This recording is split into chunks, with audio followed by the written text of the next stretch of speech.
Welcome to Monaco, buzzing with anticipation ahead of the most glamorous motor race in the world. But this afternoon also trying to come to terms with the implications of yesterday's incident that has seen Michael Schumacher relegated from pole position to the obscurity of the back row of the Monaco grid, putting a whole set of question marks over Schumacher's judgment and his career future. Well, in our race build-up today, we're going to try to provide a unique overview to that story and the whole of the Monaco scene. Yeah, penthouse, please. No better place than up the mast of the British-built Mirabella 5, officially the tallest mast in the world. And from this supremely elevated position, the whole of life, the whole of Monaco, the whole of Formula One is laid before you. You can see the charge up to Casino Square. You can see the cars bursting out of the tunnel into the high-speed section around the swimming pool and around to back. What you can't see is the top bend of La Rascasse, which yesterday became just about the most scrutinised stretch of road in Formula One. It's where Michael Schumacher was judged to have committed the parking offence of the year and was sent in some disgrace to the back of the grid. It was the dying seconds of qualifying. Schumacher had set the fastest time. Others were trying to match it. When he seemingly lost control of his Ferrari at La Rascasse, it had the convenient effect of compromising the fast runs of everyone behind him, Fernando Alonso in particular.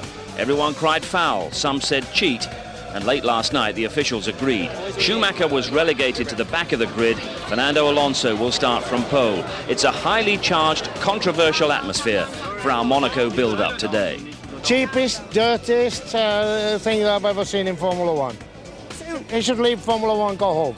Would Michael do something like that deliberately? Not the Michael I know. So Schumacher's desperation to be ahead of the World Championship leader has left Fernando Alonso on pole position, poised for his first Monaco victory. McLaren looking good as well, together on row 2, Raikkonen, last year's winner, and Montoya showing they could help McLaren celebrate their 40th anniversary in style. The racing and the controversy even threatens to overshadow what we're here for, the glamour and the high society. But Monaco doesn't disappoint. Monaco is history and heritage, and the words of Graham Hill accompany our evocative circuit guide. And there'll be more from the golden era with Sir Jackie Stewart, our live guest. And also in our race build-up, your chance to win a brand new Honda in our British Grand Prix competition. Well, my altitude has come down to a rather more civilised level, but the view is just as good and the main talking point is unchanged. Michael Schumacher. It was around about 11 o'clock last night that the stewards sent him to the back of the grid, and their judgment was pretty damning. They said the stewards are left with no alternative but to conclude that the driver deliberately stopped his car on the circuit in the last few minutes of qualifying at a time he had thus far set the fastest lap time. And off he went to the back of the grid. But ahead of the decision, Schumacher was strongly protesting his innocence. Michael, can you tell us what happened? Watch the video and you see that I pushed hard, locked up, started sliding and run out of road, which is the consequence here in Monte Carlo. Michael, were you aware that Fernando Alonso would have gone on to pole if he'd have continued his lap and continued the pace?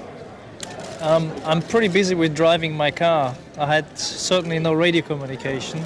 No, not at all. I didn't know where and what and the other guys were doing at this stage. Michael, what do you think about the mood of the paddock? Because a lot of people have started to talk, against you. I mean, you have your enemies and you have the people that believe in you. And whoever wants to go one or the other direction, I will not be able to convince them anyway. I mean, that's what they want to think or not think. But I'm there for many, many years, and people should know better who I am and what I am after all these years. Mark Blundell, what more did we learn about Michael Schumacher yesterday? I think we've learned what we've seen over the last few years. As Michael said, we know him. He's been in situations like this before. He's had incidents with Damon Hill, with Jacques Villeneuve. Even goes back to his Formula 3 days where he brake tested Mika Hakkinen at Macau. But at the end of the day, I still cannot work out for myself, 7 times world champion, why he felt he needed to do such a thing. What exactly was it that the stewards spotted, and why were other drivers so convinced of his guilt? Well, you know, Steve, at the end of the day, they've basically analysed the data, what's come from the car. In their opinion, he's made very little attempt to try and take that corner properly. And I mean, when you look at what goes on inside the cockpit, let's just run it through. He comes into the corner, a little bit heavy on braking, but he doesn't really attempt to make any effort whatsoever to take the corner. He's basically carrying the steering straight for a long time. For me, he could have got around that corner easily. we've all driven cars like this. That's not a big problem that he had there. He could have rolled back down the hill. So many more things he could have done, but he chose not to. So how premeditated do you think it was? He's pure genius, but with many genius people, there's this little blip now and again what happens, and that's exactly what we had there with Michael. I don't think it was necessarily something that came from Ferrari. He said also that he didn't get any radio communication, so at that point he took the decision to do that himself. Well, just like yourself, yesterday afternoon the entire paddock virtually was completely unanimous about his guilt. Do you think Michael did that deliberately to protect his pole?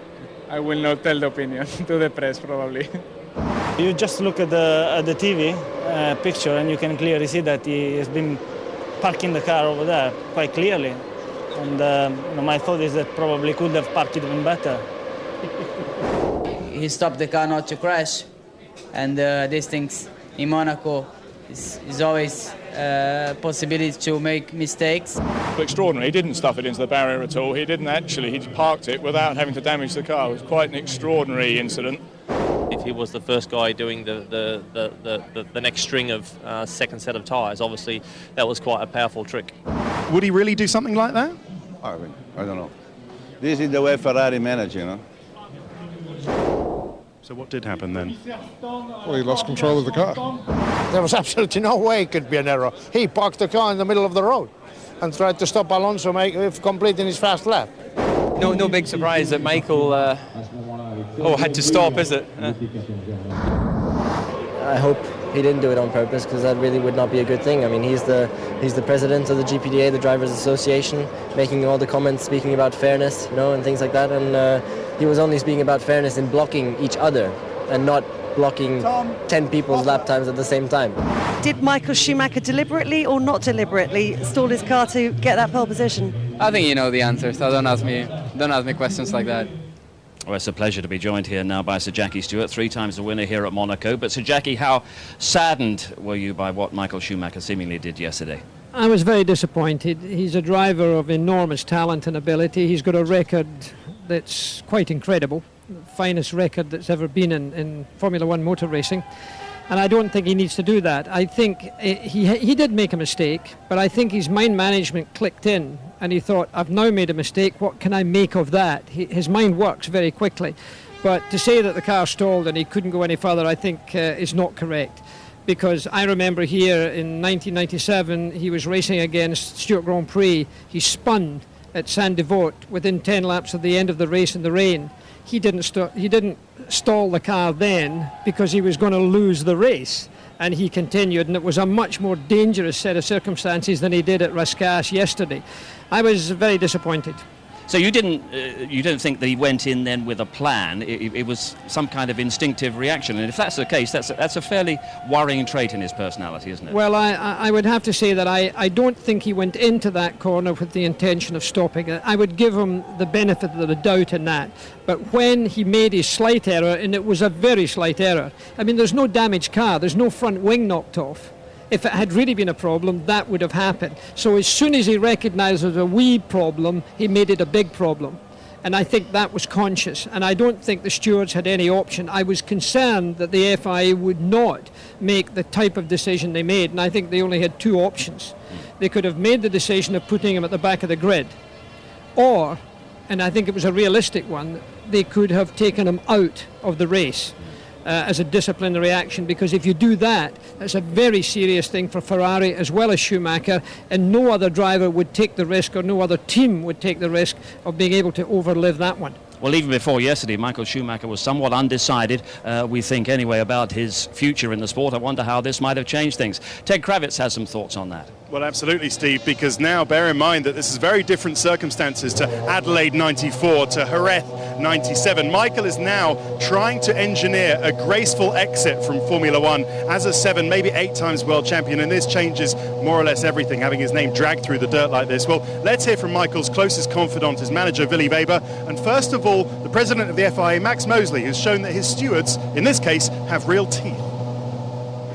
Absolutely essential that everybody understands if you hold another driver up or you do something wrong, there will be a penalty. We've already penalised 2 drivers. I mean, one obviously for this race, Fisichella, for holding up another driver.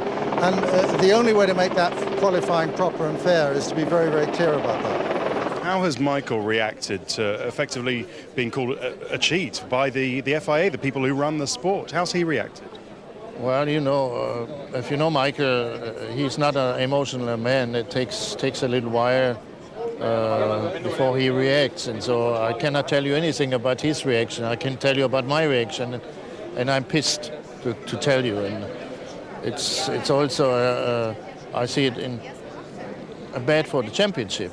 He did it in the wrong place at the wrong time in the wrong way. All he had to do was slide into that wall at the point where they start the main straight, which would be very easy to do, and that would have absolutely destroyed anybody's lap. So what Ferrari have been saying is, look, if we were going to do that, we'd have made a better job of it. Now, it's an argument, but obviously the stewards listened to all of that, and we know what they decided. So you don't feel that he'll be so hurt by being told that he's done this deliberately that he'll think, that's it, I don't want to do Formula One much more after this year? No, not at all. I don't think so. Well, let's get a word with the team spokesman, Luca Colliani. Luca, what's Ferrari's response to the steward's decision? Clearly we cannot be happy for this decision. We disagree, but there's nothing now we can do because you cannot make any appeal against it. We don't believe that's the right decision. I think it creates a dangerous precedent because now every error of the driver can be questioned. Michael has come in for a lot of criticism from other drivers and other people within the sport. How will he react to that? You know Michael very well. One of his strengths is to be protective from the external influences, and this is helped a lot by the team. We want to protect him, and he wants that we protect him. This is what we are doing. I don't think it's going to touch him too much. That's not the point. We accept the criticism. It's fair. Everyone is able to have his own opinion, and I think that also our opinion and Michael's opinion have to be respected. Thank you, Luca. You're welcome. Well, that's very much the party line, but Jackie, how damaged are Ferrari by all of this? Well, they're seriously damaged. First of all, Massa made an unnecessary error of judgment in the first series of qualifying yesterday by running into the barrier in the Casino Square. That took him to the back of the grid. Now Michael Schumacher's at the back of the grid. I think Ferrari will overcome this weekend. Emotionally, they will go into the next Grand Prix, the British Grand Prix at Silverstone, and make a hell of a race out of it because they'll want to prove that they are who they are. And Schumacher can certainly do that. But I think it's damaging to his reputation. I think somewhat also to Ferraris because they've had a lot of run-ins with officialdom over the years with regards to regulatory things. So I think people are getting a little bit conscious of that. Jackie, take another quick look at the incident as we saw yesterday at the climax of qualifying. You too, Mark, as well. What Jackie, is it your spot here? For me, this is pure and simple. You know what it's like to drive that. He made no attempt whatsoever to turn the corner. For a split second, he had it pointing directly straight. I mean, just watching the cockpit. Absolutely no. Look at the steering angle. Look, he straightens it up, and that movement was absolutely unnecessary, and it was really, I mean, for me, a man with his mental agility to use the car in that fashion was completely uncharacteristic. But the other thing as well, you brought in the big safety thing with the Grand Prix drivers. He heads up the Grand Prix Drivers Association. What does he do now? Does he still stand there as the role model for everybody, all these young guys, or does he step down from that? Because for me, that's a dangerous incident that he created. Well, I heard a rumour last night that had already been a vote taken or opinions given by about 80% of the Grand Prix drivers that they thought it might not be in the best interest of the GPDA that he remains in that position, because he is very dominant in that position, and I think there is a threat to his position in that also by his own peers.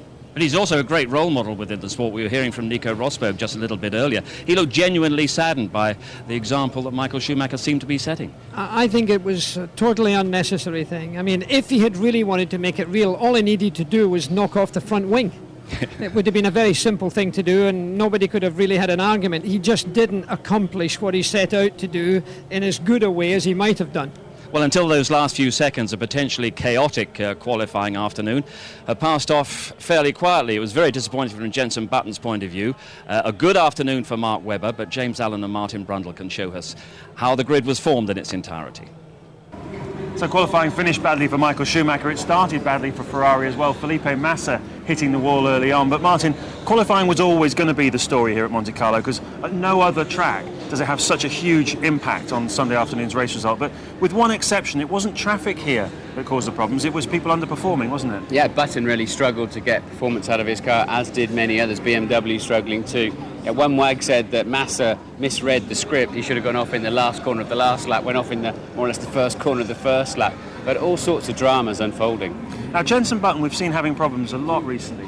Early part of the season, you remember Jenson was on pole in Australia. He was always in the first 3 or 4 on the grid. The last 3 races, though, he's been out-qualified by teammate Barrichello. What's going on with Jenson in qualifying? I don't know. I think his head's down at the moment too, and he needs a bit of a pick-up because he's really struggling and the season's not unfolding how he expected at all. But Coulthard was going well, though, for Red Bull. Then got blocked by Fisichella. We didn't see it on TV, but it must have been quite significant. Fisichella getting a drop on the grid. Well, that's the second time we've seen that this season. Ironically, it was Fisichella getting blocked by Villeneuve at the Nürburgring that caused Villeneuve to get moved back. So the stewards are being really tough here, as the Schumacher decision also proves. But without doubt, the heroic story of the day was Mark Webber, up to P3 in the original qualifying. That makes it P2 with Schumacher moving to the back of the grid. What a wonderful story for Williams and Webber. It is. It's a shame in the end that Schumacher's not up there with Alonso, but still it's going to be a great race. You've got Webber and Raikkonen right there with Alonso. Yeah, it was a good session for us as a team. I think we've improved from where we were on Thursday, but we're looking at the race, of course, already, and we need to get away well, and I think that there's going to be some quick boys around us. It's been a happy hunting ground in the past for Michelin, but I hope that Bridgestone can show a really good pace on the race. A controversial qualifying session ends with Michael Schumacher going from the pole to the very back of the grid. And that means Fernando Alonso has his 3rd pole position in a row this season. Mark Webber long overdue a good result. The 2 danger men for Alonso today, Raikkonen from McLaren and teammate Montoya. Rubens Barrichello again outperforming Jenson Button in qualifying, surely makes it to 6th. David Coulthard's been driving brilliantly all weekend for Red Bull. He's got Rosberg alongside him. Fisichella punished 4 places on the grid for blocking Coulthard. Ralf Schumacher makes it to the top 10. Then it's Klian and Liuzzi on row 6. Row 7, Button thoroughly disappointed, and Jacques Villeneuve in the BMW Sauber. Teammate Heidfeld is 15, alongside Christian Albers from Midland. Thiago Monteiro and Scott Speed make up row 9. Row 10, the 2 Super Aguris cannot believe their luck. They're in front of Ferraris at Monaco. Look at that, a collector's item, an all-Ferrari back row with the bad boy at the very back. But at the other end of the grid, well, so Jackie, your loyalties with Williams. You must be delighted to see Mark Webber on the front row. What can he do off that position? Well, he drives Monaco well. He finished on the podium last year here. He's a good, experienced driver. Monaco is a place that you can't overdrive. You've got to give the car some space. You've got to give it some air. You can't overdrive yourself either. So I think he did a very good job. The car's much improved for this Grand Prix. And I hope he just finishes the race, frankly, because I think he can be podium. Well, if you can stay with us for just a few minutes, I know that you'll enjoy Martin Brundle's track guide this afternoon, because it takes us back just a few years or so. The Monaco Grand Prix, one of the great sporting challenges anywhere in the world, the race that all Grand Prix drivers desperately want to win. Actually, over the decades, the layout hasn't changed too much. My childhood hero, Mr. Monaco himself, and 5 times a winner here, Graham Hill, tells us more. You get everything that you meet on a public road. Lampposts, trees, nightclubs, houses, hotels, curbs, gutters. And in fact, if you look back at the pictures taken at Monte Carlo in 1929, for instance, when I think the first race was held there, the track is exactly the same, except the cars are different. And they're certainly different again today. Now with massive downforce and grip instead of lift and drift. The driver's cocooned away in a carbon fibre safety cell. And a sealed surface to the track too. How on earth did the old-timers drive through all that dust? Particularly tough on transmissions, being a very short, sharp circuit, constant changing of gear. We change gear, I don't know, 15, 20 times a lap, which on 100 laps can mean anything from 1,500 to 2,000 pounds. And now it's 53 shifts for each of the 78 race laps. That's over 4,000 for the Grand Prix. Come into the casino square in a great flourish, because everybody's there. Now here's another tricky corner, because the car climbs up and then goes over another crest. Well, while you're going over this crest, you're on a great sort of drift, you know, with the power on, and as the car goes over the crest, it does a little leap sideways, and the tail flies out again, and of course you must be ready to correct this. 35 years after those wise words, and the challenge on the exit of Casino Square remains the same. The laws of physics clearly haven't changed, although the scale of the drift has reduced. By the time we reach the tunnel, we're probably doing something in the region of about 120 miles an hour. And we go hurtling into this black hole, you know, that's all you see is this black hole. Better lighting means the problem of vision in the tunnel is probably halved. From the first race in 1929, through Graham Hill's interview in the early 70s, and up to today, the biggest change is at the chicane. It used to be simply a lane change between two barriers. Now it's a very tight chicane. And then you come to the tobacconist corner on the quayside. And this is a slight ramp up to the tobacconist corner. So while you're braking, you want to be careful that you come off the brakes before you hit this slight ramp. Otherwise, the nose tends to hit the ground, and you can wear your radiator away, and all the water drops out. That's if they ever made it as far as tobacconist, or tobac as we call it today, and simply didn't veer left through the rope and into the harbour. Barely believable.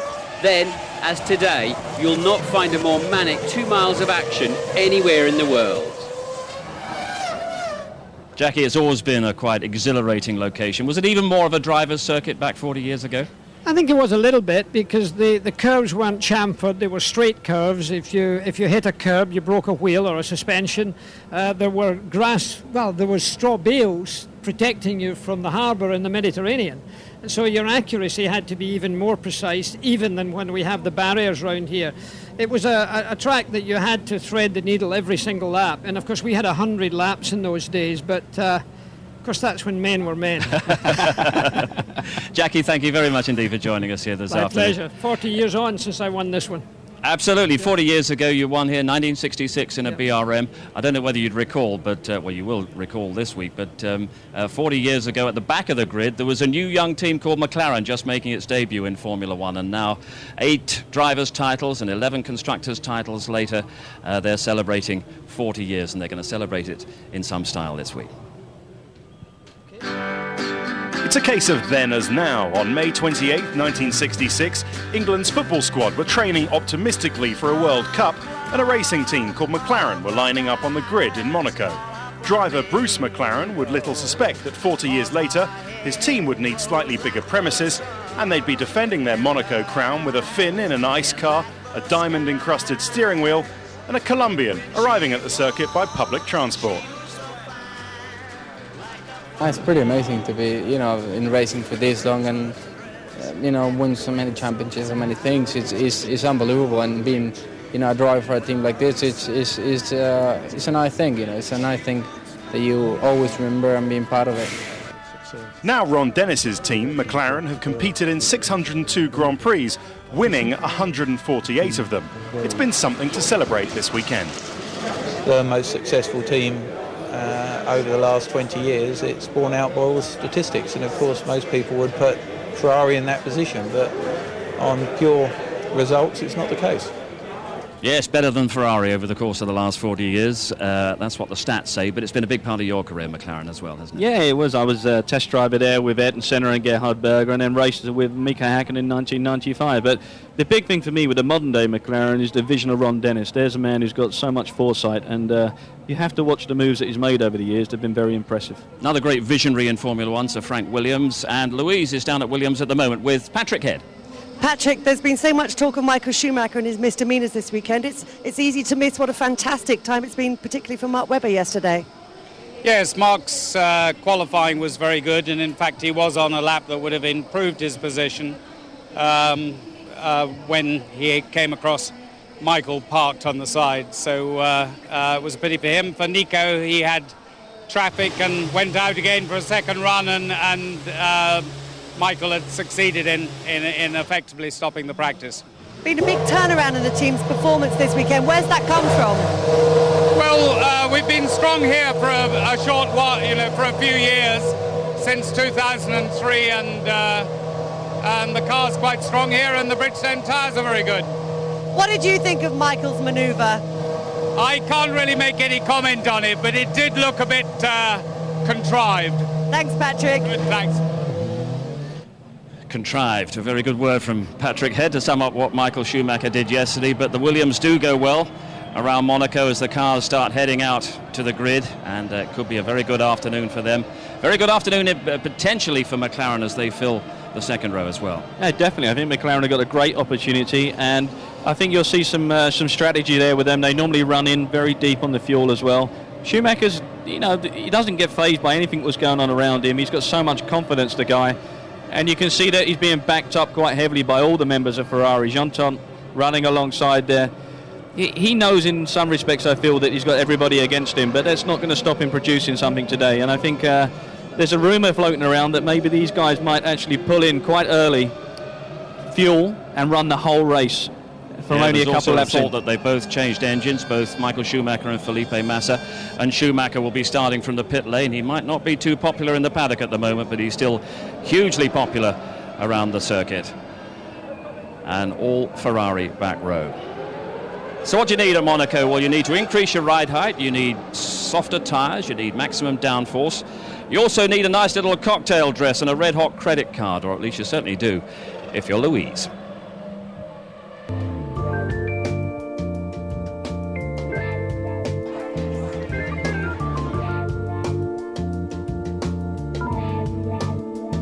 Monaco Formula One style doesn't come cheap. But if you fancy spending some quality time on a boat, then you'll be in very good company. Mr. Al Fayed? This is the car. This is the car. This is a really spectacular.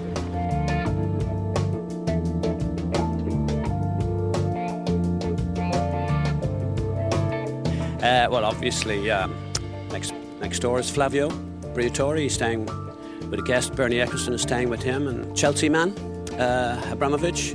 Rod Stewart is here with his friend Tom Hunter. How much would it cost to rent one? Oh, you don't want to go there, Louise. I think the current for a 50-metre, 60-metre boat is about $350,000 a week. Easy. If you'd rather be on dry land, you can pitch up in the Paddock Club or stay at the best hotel in town and watch the race from your balcony.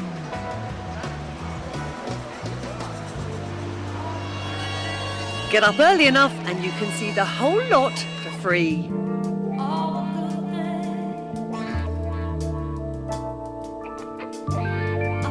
Diamonds are synonymous with Monaco, which is why Steinmetz chooses this event to present its flawless engineering weekend. Near, explain to us what this service is about.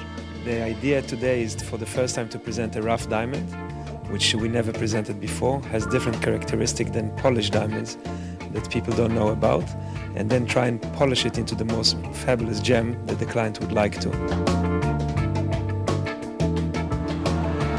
Traffic here is a big problem, so if you're stuck in a jam, then do it in style. Ferraris are 2 a penny here. Well, almost. Monaco is a mecca for the beautiful people. There is everything here for followers of fashion and a few drivers' wives. Monaco is always a special Grand Prix because it's very fashion. You can see a lot of very beautiful girls. You can see a lot of money. You have really, really a lot for watching. Normally I go with jeans and a t-shirt. Here is you have to go shopping before coming to Monaco. I think beautiful women, fashion represents also, and glamorous clothes and attention and journalism, goes very well with Formula One especially Monte Carlo Formula One. This fashion show is all about charity. In this case, the Teresa Maxova Foundation, which cares for abandoned children in the supermodel's native Czechoslovakia. Some of the drivers' wives join the professionals on the catwalk.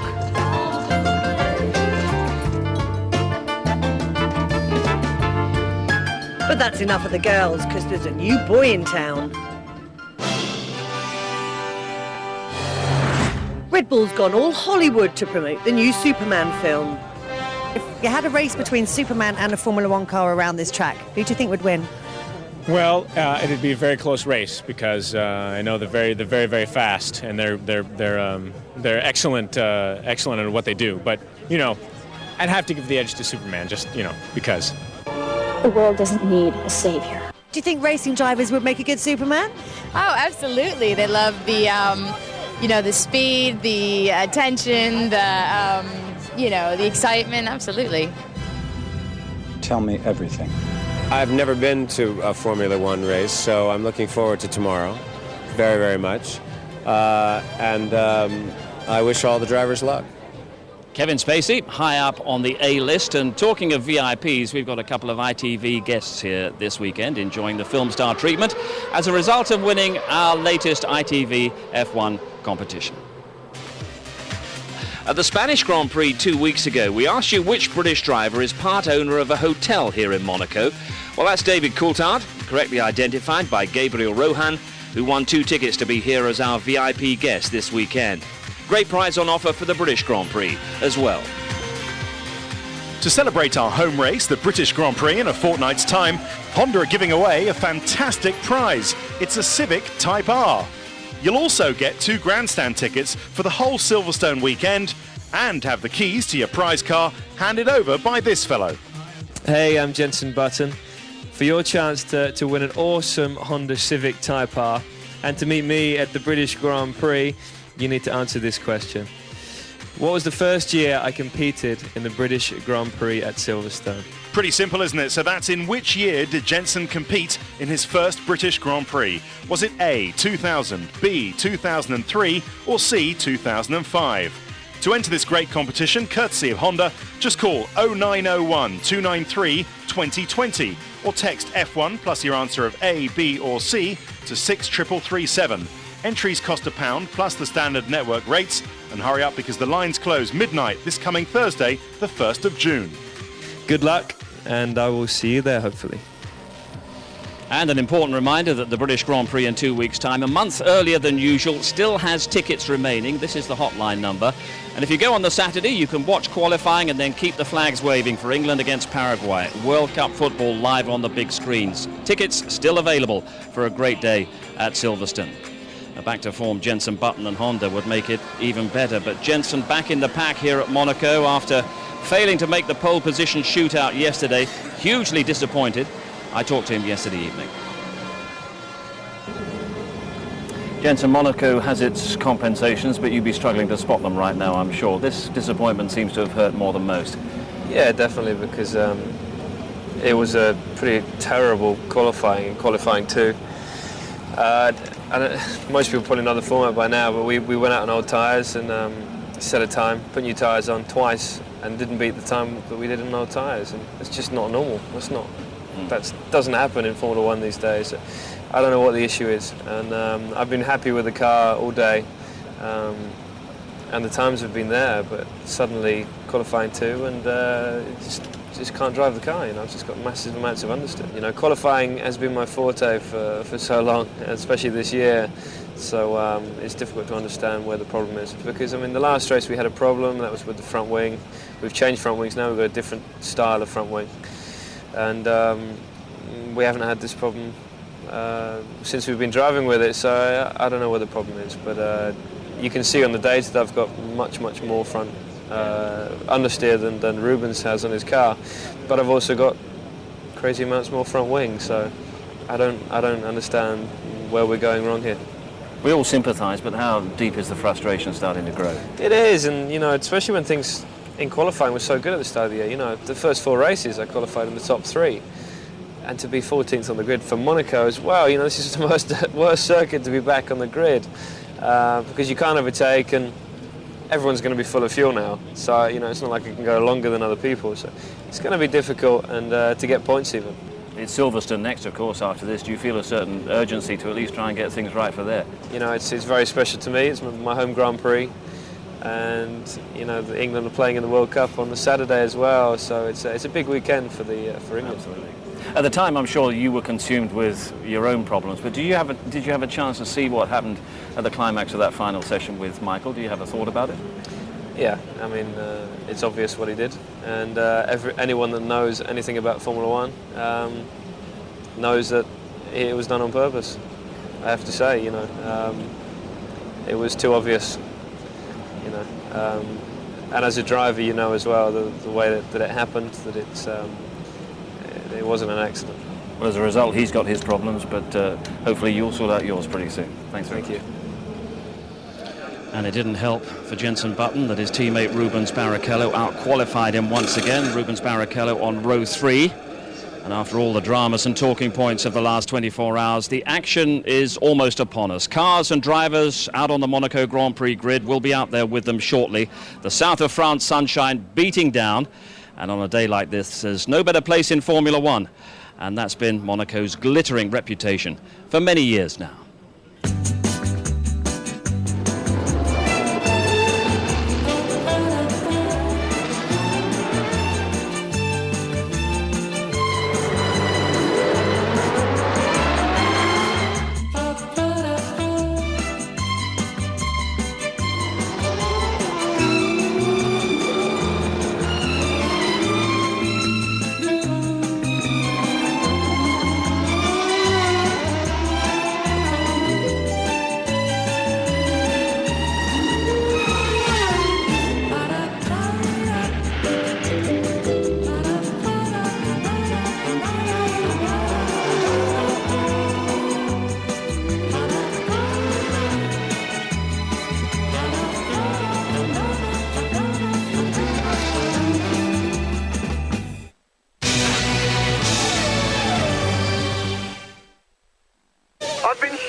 This is the pits. Your call is important to us.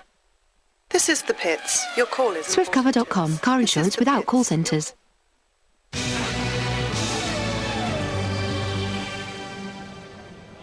We're into the final build-up for this Monaco Grand Prix. The grid has formed, the glitterati assembled, but it's all assembled without Michael Schumacher, who'll be starting from the pit lane this afternoon instead of the back row, where he was relegated to yesterday evening.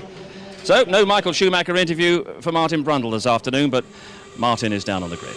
Yes, I love the irony of it. We've got a grid full of people. As you say, Steve, it doesn't include Michael Schumacher, and the only talk we've heard all day and all last night was about that man. Now, when he comes out of the pit lane, he's got to follow this yellow line, stay inside it. But crucially, this yellow line goes inside the first turn, and he'll be able to avoid, if there's a carnage down there, he'll drive right around the insider, right through the inside of it, and it might just pay off for him. His problem later on, though, is if he gets stuck behind a slow one-stopper. We saw that with Coulthard and Benaldi a few years back. He'll go absolutely nowhere for about 30, 40 laps because it's so hard to overtake. Let's see if we can see and talk to a few of the other drivers that have made it to the grid, have benefited.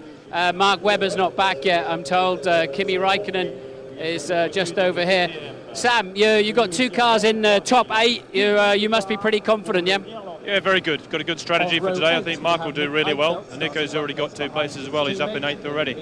Yeah, excellent stuff. Now, you're a racer. Are you satisfied with Schumi throwing off of his grid position? I'm satisfied with it. The stewards did the right thing. They had to do it for the sport. Absolutely right. They've got to show what it's. They've got to show the young drivers what it's all about as well. Looks like we're losing some drivers. A quick word with Kimi. Yeah, he's going to give us a word. He looks.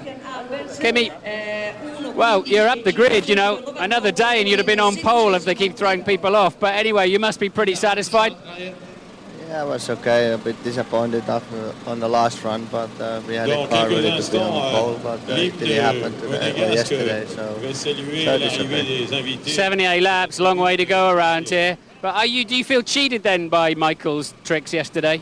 No, it wasn't nothing to do with him. I had some traffic and I touched the wall a little bit, so really half my mistake and half a little bit bad luck with the traffic. So. Okay, strategy for you today?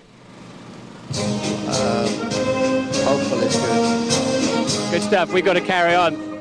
Kimi there, taking his hat off. They're just starting the national anthem. I think Mark Webber has turned up back on the grid, but I can't see him. Where is he? Where is he? There he is. No, he's not. I'm hearing that he's around, but I can't see him. Everybody's got the same overalls. You can't see the wood for the trees. Mark. Just a quickie, mate. So, front row of the grid, you've been here before. You had a getaway problem, I think, when you couldn't get off the line when it was Jaguar front row of the grid. What are you up to today? You've got a half a chance against Alonso? Fernando will be strong. Also, we're on scrub tyres. Kimi's on fresh boots, so that also helps the start a bit. But we'll do our best to keep the McLarens out for the first stint. We're not sure how the strategy will go in terms of tyres. It's pretty racy in qualifying, but we'll see how the long runs go. But why are you not on new tyres then?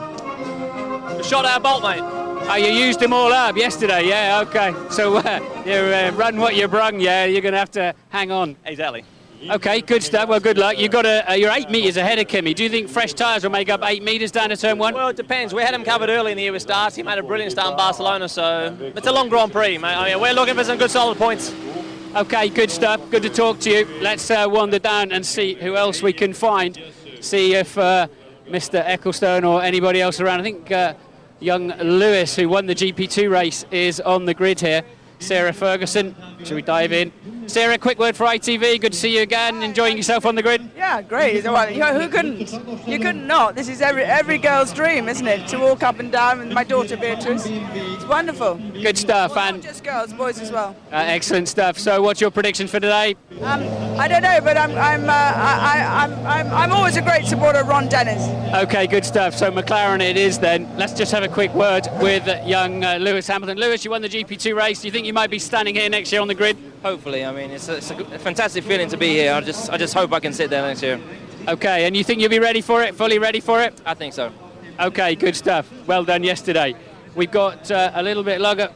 There's Mossy there going in for the big congratulations. That's a great sight, isn't it? What a great shot that is. Got his field stick with him, and he seems as perky as ever, though. Let's have another poke around. I wouldn't mind seeing. I've got to see DC in this Superman suit, because that's got to be worth seeing. Flavio, you had a massive go at Ferrari yesterday. Do you regret that? Not massive. I think so was correct. It was not me. It was everybody, including the public with the red overall. I mean, it was not nice, but we see yesterday. Finished. Now, I believe it's right when happened, and I think so the federation has done a very good job, and everybody put a mistake, including Michael. Okay, well done. Thank you very much. The grid girls are going off the grid, and we're not, guys. Something I desperately wanted to ask Bernie, but I'll save that for another day. It's back to you, Steve.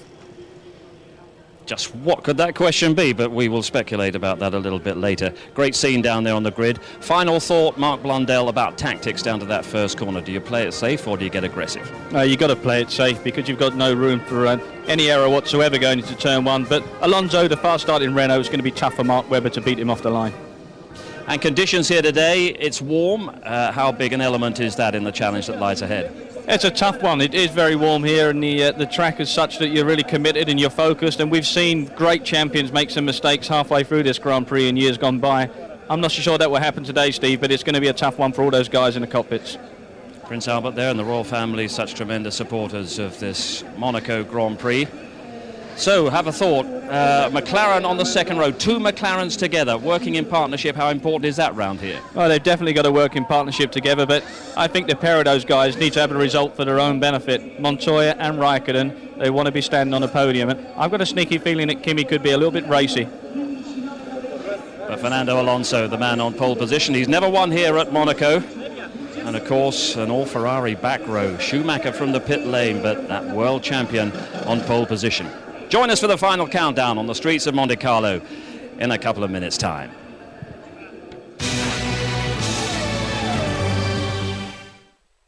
What's my starting position? You're 25th in the queue. Please hold.